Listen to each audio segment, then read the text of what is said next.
Good afternoon, everybody. This is certainly a video I would never want to make, but unfortunately, thousands of former Microsoft coworkers, contractors, employees have joined the ranks of ex-Microsoft employees. Yeah, Microsoft is laying off thousands of people. Now, Microsoft's a huge company, and number one, I want to make it clear. Microsoft lays people off, lets them go, transition, whatever words HR wants to use all the time. If you're working on a project, your project has a life cycle. And internally, smart people at Microsoft know that when their project's starting to get done, they need to have another project lined up to transition to. It's the savvy people who already have something lined up long before it ever becomes available. I cannot tell you the number of times I was on the phone or flew to Redmond, got put up in a hotel for the night and flown back the next day or two to attend finals days. And then at the last minute, you get a phone call that says, hey, you're here as the number 2 candidate in case the number 1 person, quite frankly, just fucks up. And, that's the reality of how competitive things are at Microsoft. One thing that I always did every time I went to the home office was I reached out to people that I was friends with online, both internally and externally, who worked at Microsoft. That included people on product groups that I interacted with for customers, products that I just used and loved. I worked on the team that helped generate all the Microsoft exams. Barbara was a lovely manager who got me on a lot of those great projects, somebody that Ann and I will always remember. And, the team and network that you build from there, it's not just a trip to Buca di Beppo. It's a relationship that you write down in your notebook. And every time you go back to Redmond, you're stopping by somebody's office or putting something on the calendar to go have a cup of coffee with them or grab a drink. So all of those are, their relationships. It's the, pen and paper, foot on the ground, button pressing the elevator, walking up and down stairs, LinkedIn version of making networking connections.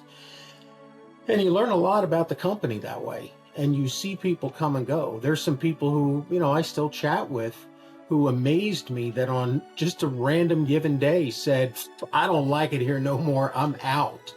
And the mere thought that somebody would just walk out of Microsoft was just shocking to, that's how bad. And to quote a friend of mine that I worked with for years and stayed in touch with until unfortunately he passed away, after just 3 months at Microsoft, we were at a lunch and he said, man, you have drank a lot of that Kool-Aid. And I would tell you, I had drank none. Like that's how much, the Microsoft culture and climate feeds into you.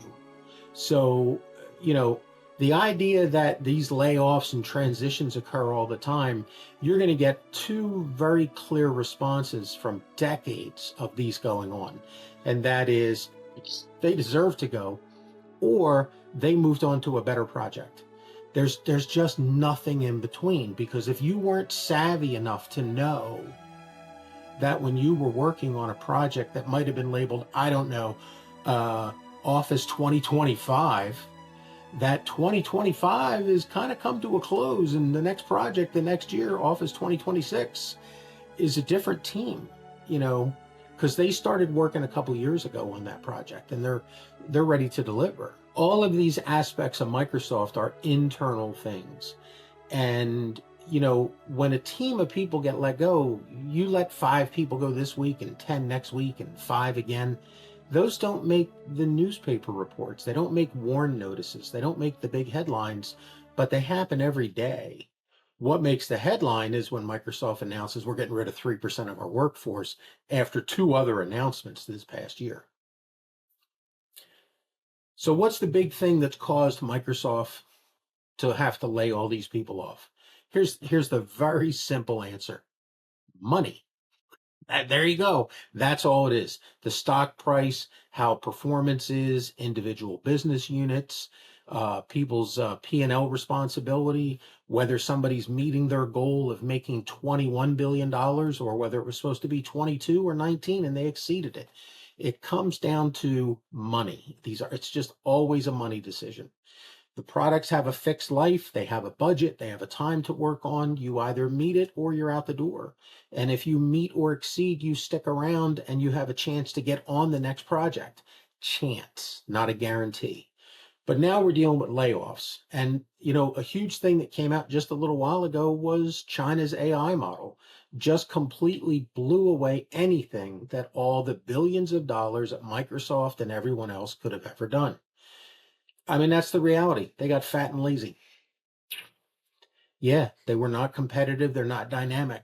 And here's an interesting thing for you. Go find any ex-Microsoft employee and ask them if they're still using Outlook or if they're just using Google Calendar for free as part of their free Gmail account. I am still using Outlook. I've got it on my phone. I've got it on my laptop. I got the browser version of it that I very rarely use. I have something that I worked on with a customer that is in Outlook. So there is an inherent, drive and love to want to keep using it. And that's part of the Microsoft culture. You have people who are passionate about technology and products, and they make it. By the way, souvenir from the last cruise trip, as you can see, I got to add that sound effect every time I show this. Oh, the sweetness of that. So for anybody who sees Microsoft and this layoff as shocker, you're clueless as to how Microsoft works. For anybody who sees this as any tech company laying people off, and it's a shocker, they're clueless as to how technology and innovation works. As a retired Microsoft, and here's my formal official title, Senior Enterprise Strategy Consultant 2.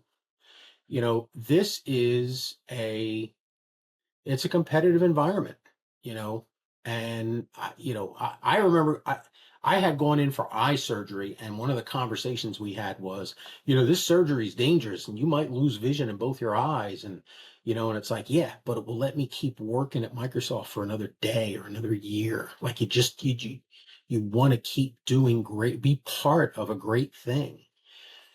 And it's the opposite of John Mulaney's quitting is like heroin. Being at Microsoft and succeeding, it's a very euphoric drug. So for all the people laid off, I'm sure it's a very difficult day for them today and a difficult day for them tomorrow until they get their feet off the ground. But unfortunately, that's the reality. And if somebody went to Microsoft and never thought they would be laid off, then they were one of those clueless people, because it happens around them all the time, every day. They should have known. As a Microsoft insider who's gone through this many, many times, I have had someone working on one of my projects, and I've gotten a phone call that said, hey, we have to let Tommy go. It's like, why? Tommy's on a project. I've got a customer that loves him. We're doing work. Yeah, Tommy's got to go. Tommy had to go. That's just all it came down to. We just rolled with it. We evolved. That's part of you got 5 people on your team. Can we cut one? Let's see what happens if we cut one. And if it goes real bad, then we'll bring one back or we'll get a different one. That's part of that competitiveness. It's been there all the way from the beginning. Be as lean as possible. If you want to know something about Microsoft, Google shrimp and weenie dogs, cocktail shrimp and weenie dogs. It's a whole perspective that you want to have a team party, go for it. But could you do it with weenie dogs out of a little can? You don't need cocktail shrimp. Achieve as much as you can with as least as possible. Those are all, that's part of the culture of Microsoft. But then there's the reality of these layoffs. They are driven by China's efficiency, the AI expansion in China, the anti-US global trying to protect businesses in the US. Microsoft's in freaking China. I don't know who you think Microsoft's protecting. They have a business in China.